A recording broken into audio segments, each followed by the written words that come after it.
Un des derniers bastions de la preuve de l'intelligence humaine va-t-il tomber? Autrement dit, un ordinateur sera-t-il bientôt meilleur qu'un homme pour faire des maths? On connaît tous l'émergence de l'intelligence artificielle, les grands modèles de langage, les réseaux de neurones, etc.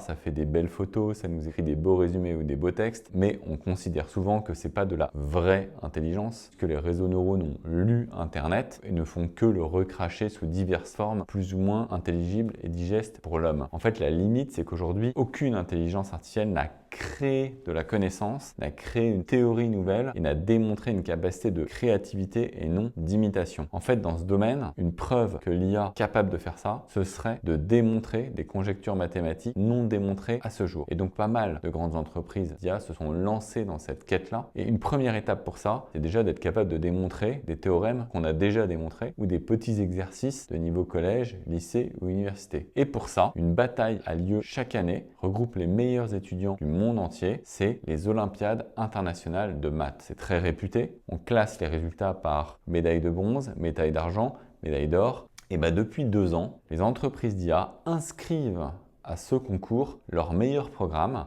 et essayent de décrocher une médaille. Il y a 2 ans, la meilleure IA avait obtenu la médaille d'argent et cette année, pas moins de 5 IA ont obtenu la médaille d'or. Qu'est-ce que ça laisse présager? Déjà, ça démontre qu'on est capable de formaliser aussi bien le langage naturel que le langage mathématique. Ça démontre qu'on peut mixer la notion langage et la notion de recherche de solutions, ce qui est une sacrée avancée. Alors maintenant, est-ce que dans 2, 3, 4, 5 ans, ces mêmes algorithmes seront capables de démontrer des conjectures qu'on n'est aujourd'hui pas capable de démontrer? On n'en sait rien, mais si c'est le cas, ça peut être la preuve que l'intelligence créative a émergé.